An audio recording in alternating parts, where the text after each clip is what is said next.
Hello, everyone. My name is Lindsay Firkovich-Nelson, VP of Sales and Marketing at OneSource, and we're pleased to welcome you to the fifth webinar in our Speakers Bureau series brought to you by OneSource and David Jagrossi. Today, we have Peter Daigle presenting Surgical Instrument Repairs. And before he starts, I would like to mention the COVID-19 database OneSource has available at onesourcedocs.com. This is free for subscribers and also for non-subscribers, and it contains vital equipment and news related to COVID. And now, I'm pleased to turn it over to Peter. Hello, everyone, and welcome. Thank you, Lindsay, for the introduction.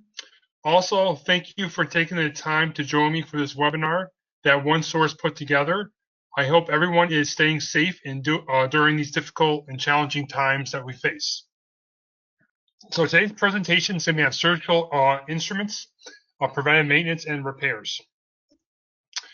This is my bio. I'm Peter Daigle. I have 24 years experience in sterile processing. I'm the current president of the Connecticut chapter through ISHM.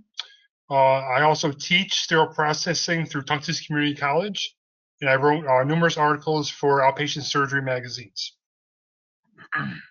So today we're going to talk about our objectives is different types of instrument damage, the importance of our preventive maintenance program, testing of different types of surgical instruments, and factors that result in instrument damage.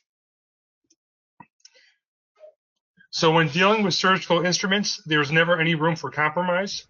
Every instrument that goes in a set or a single pouch must be in perfect working order. If not, it can potentially have a negative impact on the patient.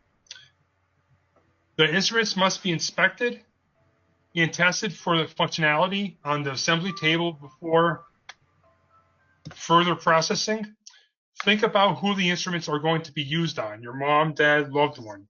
This is one thing that we always have to keep in mind as we prepare these instrumentation to make sure that they're working properly as if they're going to be used on a loved one. Surgical instruments represent a major dollar investment for the facility.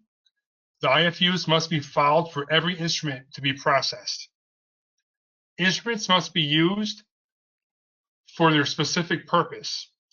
Instruments that are no longer functioning can be repaired by a vendor, saving the facility money from ordering a new one.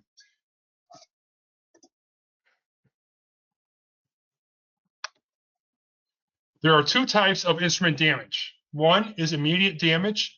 This impairs the instrument's function. A forceps with bent tips or dulling scissors can render an instrument unstable or impact its performance. Long-term damage shortens the instrument's useful life. Instruments exposed to saline can lead to pitting or corrosion, making the instrument unrepairable.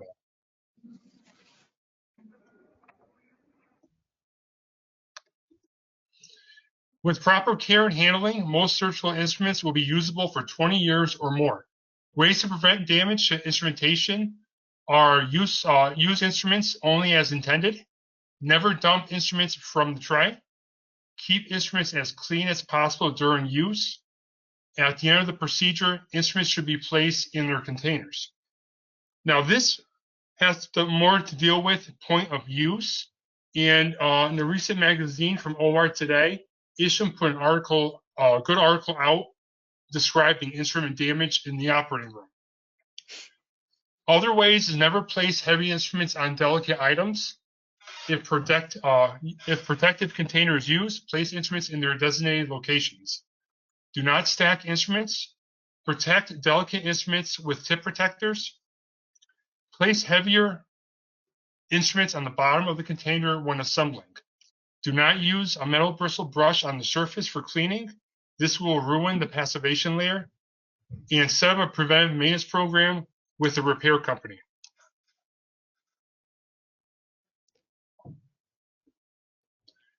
Departments should set up a PM program with their repair vendor. A PM program will keep surgical instruments in good working order. Sharps will be sharpened in a closer inspection of instruments to ensure that they are not past their useful life. The program should be on the needs of the facility. A numbering system should be set up on the sets in record keeping taken to keep track of what sets were sent out. Now's a good time to take advantage with us having downtime with elective surgeries being postponed. Now's a good time to send these sets out to be refurbished because once the OR wakes up and we start doing more cases, these instruments are going to be used more often. So we want to make sure we have them ready to go once the OR wakes up. So here's one example of instruments that were used and sent to a repair company for preventive maintenance. The ones on the left, you can see some staining on the clamps. After they came back from being refurbished, they look brand new. Same thing with the mallet on the right. The mallet on the right, on the top picture, you can tell it was used and abused. And after it came back from refurbishment, it looks brand new. Now we're going to talk about different types of instrumentation, specifically. Scissors, our cutting instruments, are often referred to as sharps. Scissors should be used for their intended use or damage can occur. Look for any dings or chips in the blade. Never run your fingers across the blade. For testing of scissors, you can use a piece of latex to test. Make sure to put any tension on the latex. Just use the distal third of the blade. Burrs will catch the latex and pull it. Remember that the latex is just a test. It's just a guideline. Most scissors should cut the latex easily. So super sharp scissors are identified with black finger rings. One edge of the blade will have serrations. Tungsten carbide scissors are identified with gold finger rings. The scissors will have tungsten carbide edges. So a picture on the right is a supercut scissor that was repaired improperly. The scissor on the right is a supercut that was repaired properly. And if you see the serrations on the supercut, that's how we want the scissor to come back after it's repaired. Rondiers are manually operated instruments used for cutting or binding bone. Rondiers are also referred to as double action, mostly used in orthopedic and neurosurgical cases. For checking rondiers, we have to make sure tips should be inspected to ensure cutting surface meets evenly, ensure that it opens and closes easily, ensure that all the screws are tightened. If placed in the ultrasonic machine, the screws can come loose. It's important to check these screws, make sure they're tightened. The last thing we want is the screw to come out during surgery, creating greater issues. For testing, we can use a business card to ensure the cutting ability of the rondier. Only use the tips of the jaw when testing. Rondiers must be used for their intended use. A lot of times, rondiers come back to sterile processing, and the surgeon would pull a pin out with the rondier, damaging it. So we have to make sure that they're using it properly in the operating room. And these are always difficult to clean because there are so many crevices to get in to ensure that they are cleaned properly. So on the left, we have a rondier with a flat cutting surface. So that rondier is not going to cut because it's been used too much. The one on the right is damaged when it was used improperly. Here we have a rondier that the surgeon used to pull a pin out without using pliers. They used that instead. So Carrington rondiers are even more difficult. They are manually operated instruments used for cutting or binding bone, used in spinal surgery where the cuts needs to be precise in a restricted area. They come in a single or double action. Inspect for dings and dents in jaw. Ensure it opens and closes smoothly. Check springs, make sure they're not cracked. Ensure that all the screws are tightened. If placed in the ultrasonic machine, the screws can come loose. And please follow the IFUs for any lubrication. For testing, cutting with a business card, make sure to test top and sides. Kerosins come in an ejector, take-apart models, or a one-piece model, depending on what your facility has. They are very difficult to clean due to their design. The technician needs to thoroughly be educated on how to take apart and reassemble of the ejector. Kerosene rangiers are indicated for cervical and lumbar procedures. To prolong the life, they must be used as intended. So on the left, we have a take-apart kerosene. On the right, we have a non-take-apart kerosene. And when we deal with non-take-apart kerosenes, here's one that was sent to a repair company, and we have all bioburden stuck in the kerosene. So this is what the repair company would see sometimes when they do sharpen and refurbish these kerosenes. Next, we're going to talk about carets and osteotomes are used to shave or remove sections of bone. Look for any flaws on the edges, such as dings or dents. For testing, we can use a syringe, rub the using end of the instrument alongside the syringe. Look for any thin shards coming off the handle of the syringe. If it fails to do this, then the carette or osteotome has to go out for repair for sharpening. So here's the same osteotome. The one on the left was before repair. The one on the right was after repair. And one thing I have to mention, after osteotomes are refurbished and sharpened, it is important to communicate this to the surgeon in the operating room.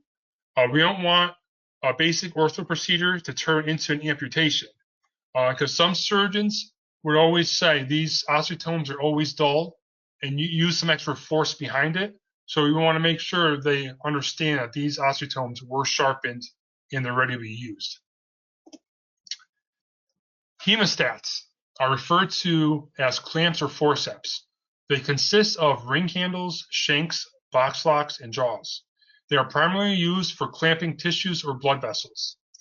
We want to ensure that the jaws close evenly with no gaps. Make sure that the box lock is not cracked or any other part of the instrument. It is unrepairable if it is. Make sure tips are not bent or broken. Make sure the hemostat opens and closes easily. If not, lubricate per the IFUs. For testing, you want to close the hemostat on the first ratchet and hold the instrument at the tips. Gently tap the handle on the table. The instrument should not open. If it does, it needs to be sent out for repair. Forceps are used to firmly grip tissue and not damage it. Use a lighted magnifying lamp to check for missing teeth. Tips meet together evenly. Make sure that there are no cracks in the forceps, and make sure the forceps is not sprung. For testing, if the forceps has insulation and a mono or bipolar cord with it, it must be tested using a lap tester. It is crucial that a lap tester is used for the safety of the patient and the operative team. If there is a hole in the insulation, it can be sent out for repair and be re-insulated. This testing should be used on every mono and bipolar cord also. I can't stress enough the testing of insulation forceps and mono and bipolar cords. If there's a breach in the insulation, it can cause a fire in the operating room, making this a requirement on the count sheet or on a tracking system is a priority. So we have forceps installation using a special tester to test the installation on the forceps. And on the right, we also have a cord tester, because we want to make sure that there's no breaches in the cord during the assembly process before we get the instrument sets ready to be sterilized. For needle holders, are used to hold the suture needle while suturing. Needle holders with gold rings have tungsten carbide inserts to hold the needle holder better. We want to close the needle holder tightly, then hold it up to the light. If the jaws are worn, light will pass through the tip of the needle holder. We also want to perform a ratchet test very similar to the hemostat test that was mentioned earlier. Make sure it opens and closes easily. Inspect the tungsten carbide insert for cracks or missing pieces. If so, need to be replaced. So those could be sent out for repair. check for any cracks on the instrument. So for testing, you want to carefully place a suture needle, but I would say use a safety pin that's closed for safety purposes, because we don't want any needle sticks on the assembly table, in the jaw and close tightly. With another needle holder, grab this safety pin, then twist and pull. If the needle moves, the needle holder has to go out for repair. If it doesn't, we could put it back in our sets for use. Suction tubes. They are used to remove blood, tissue, and fluids from surgical site to allow the surgeon a clear view. Ensure that there are no cracks on the instrument. Inspect the distal end of the suction, especially the Frasers. While being used, the surgeon can nick the end, leaving a rough surface if they're using a burr. This is critical not to put the suction back in the set. We can send that suction out for repair, and the repair company could shave that nick or burr off. But we have to make sure we don't want to shave it too short so the surgeon can't use it. Laparoscopic instruments are used for a surgical procedure performed through very small incisions. We want to ensure the handle is working and the jaws open and close. The instrument has a rotating jaw. Ensure that it rotates. We want to make sure the slide lock grasper is working. Inspect for any cracks on the instrument using a light magnifying lamp. Inspect for any visual defects of the insulation and make sure the insulation didn't shrink from the grasper. So for testing, insulation must be tested for every instrument every time it is used using a lap tester. It is crucial that a lap tester is used for the safety of the patient and operative team. Holes in the insulation might not be seen by the naked eye. If the insulation fails using the lap tester, it can be sent out for repair and be reinsulated. This testing must be recorded during the assembly process. So I suggest that when on our count sheets or our tracking system that you might have, to include the testing as part of the assembly of the set. This way we can ensure that the technician has assembled it and did a laparoscopic insulation test on it. So it's imperative to perform this testing on laparoscopic instruments. There are major complications to a patient that receives an unintended burn. Now is a good time to test laparoscopic instruments due to the downtime we have for non-electives, because now we can send out the damaged insulation to get reinsulated for next time it's used. So on the left, we have a laparoscopic tester being used. And on the right, there's a picture of a laparoscopic instrument that has a crack or a pinhole in it.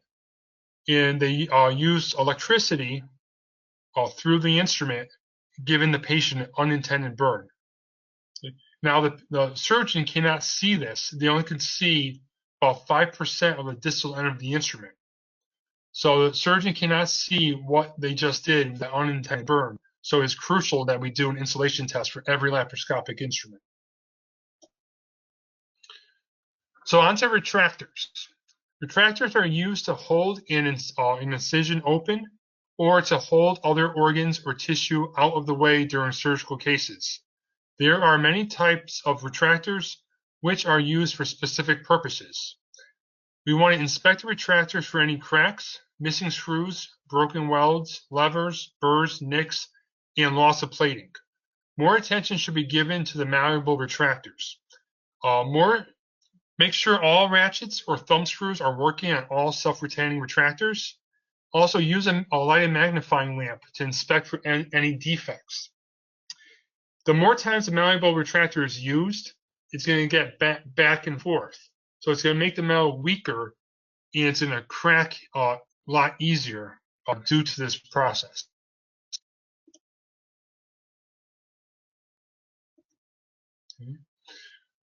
Lenses and light cords are used to go deep inside the body for a procedure.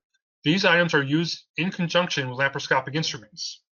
We want to make sure that there are no cracks in the eyepiece and objective lens. We want to make sure that the telescope is not bent. A lot of times the telescope will get bent during use in the operating room when it's not in the sheath or the trocar properly, and when it's not locked in. When they move it, they tend to bend the lens. Also, we can hold the lens to the light and make sure it's not foggy. And we gotta make sure there's no visual damage to the light cord. So for testing a lens, we can hold the lens 3 inches above a printed piece of paper while looking into it. Move it carefully about 1/4 inch. The writing on the paper should be visible. Manufacturers currently offer a scope tester to be used for testing. For light cords, we want to hold one end of the light cord up to the light, look into the other end. If the light goes through it, it can be put back into service. That means no fiber optics were broken. If there are black dots, then the fiber optics are bad and needs to go out for repair. Manufacturers currently offer a fiber optic tester to be used for testing. It is important to follow the IFUs. So on the left is a lens tester on the market. And on the right is inspecting a light cord, and we're looking for any black or broken fibers on that light cord. If there's any black fiber, a black shadow on that light cord, it has to be sent out for repair.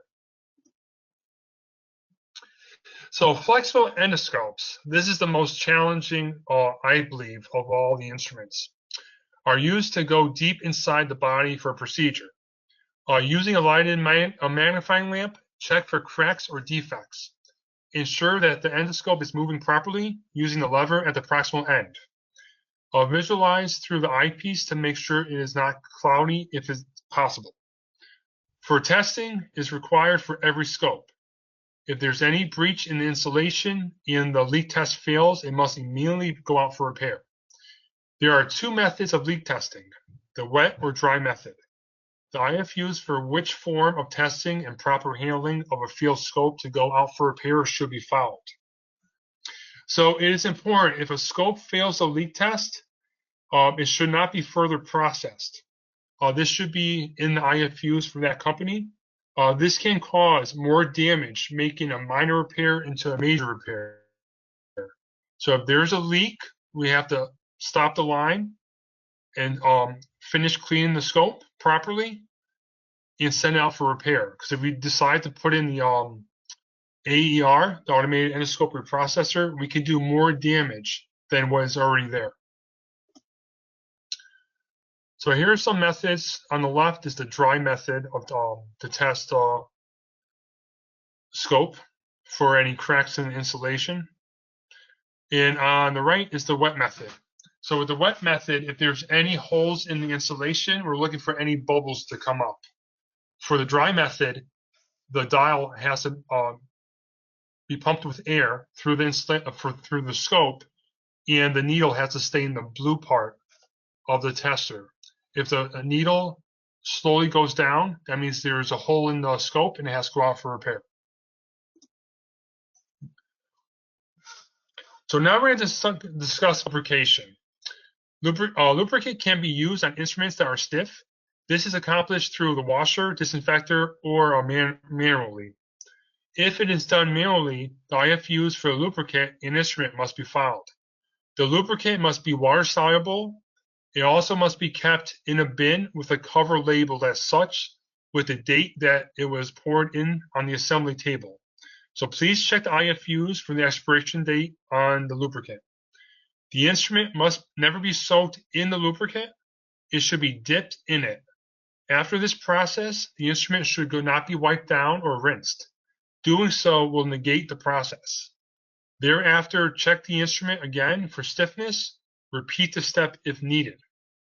Because a lot of times technicians will just leave the instrument sitting in the lubricant overnight thinking they're doing a good job. But that's not what the lubricant is intended to do. So during the manufacturing process of instrumentation, the last step for the instrument is called the passivation process. This process uses chromium oxide that hardens on the instrument and acts like a protective layer. If the passivation layer is ruined, it can ruin the instrument. So factors damaging the passivation layer include improper handling, using improper cleaning agents or chemicals, residue from reusable textiles, hard water deposits, and using the immediate use sterilizers. Ultrasonic cleaning also can ruin this layer. So we have other factors. We can get spots on instruments. This can be removed by wiping it with a cloth or using an eraser. If you do use an eraser, please note that you have to clean the marks of the eraser that was left behind before further processing. Utility water can also stain an instrument. Water contains high concentrations of minerals. Rinsing with critical water eliminates such deposits. Drying will also decrease spotting on instruments. Instruments must be thoroughly dried with a non-linting towel. Air drying will allow spotting or rusting. Staining on the surface of the instrument cannot be removed. One of the common causes of this is mixing dissimilar metals. This process is called electrolysis. This happens when surgical grade instruments are mixed with fluor grade instruments. So we want to eliminate this in our decontamination. We don't want to mix surgical grade versus fluor grade through the wash. And also on our assembly tables, we do not want to mix the instruments before they go into the sterilizer in one set. Black or rust-colored stains can be caused by high alkaline detergents. Using any strong substances, such as acid or alkaline-based solutions, can lead to staining. If this occurs, an investigation will take place to figure out the reason why this is happening. So some other factors, pitting is caused by exposure to blood solutions containing chloride or bromide. Pitting is highly localized corrosion of stainless steel. This defect looks like black holes on the surface of the instrument. Once this happens, the instrument is beyond repair, making point-of-use cleaning a critical step to avoid this from occurring. So on this slide, on the left, we have an instrument with pitting on it. On the right, we have some male scissors that has staining. So things to consider when choosing a repair company. A company emphasizes quality and guarantees its service. We have to find a company that provides in-servicing and training for us and our team. They need to work around your schedule, not the other way around. We have to remember, we're the customer. Turnover time and 7 days a week availability for a repair company. Inspection, preventive maintenance, and repair history reports provided by a repair company. Also convenience. Once again, who's the customer? Communication with the customer. So the repair company has to communicate with us because this might be a one-of-a-kind instrument that we need back, and without proper communication, we might miss our window that the surgeon will need that one special instrument. Just because a repair technician has been repairing instruments for years doesn't necessarily mean that they are good. There are many repair companies in the market. Choosing the right one will benefit your department, surgical suite, and the patient. Proper care, handling, and following IFUs will prolong your instrument's useful life. So for this webinar, here are my resources. And this concludes the slides for this webinar. Please click on the link below, onesourcedocs.com/CE credits 5 for the CE credits for this webinar. This will also be available on the OneSource website. If anyone missed this presentation, they could go to that website and listen to the webinar again. So before we take questions, I want to thank OneSource and everyone who participated. Please never forget that sterile processing is the heart of the hospital. And more so now than ever, we need to be safe and help our frontline team with the supplies and equipment they need to take care of our patients. Thank you very much.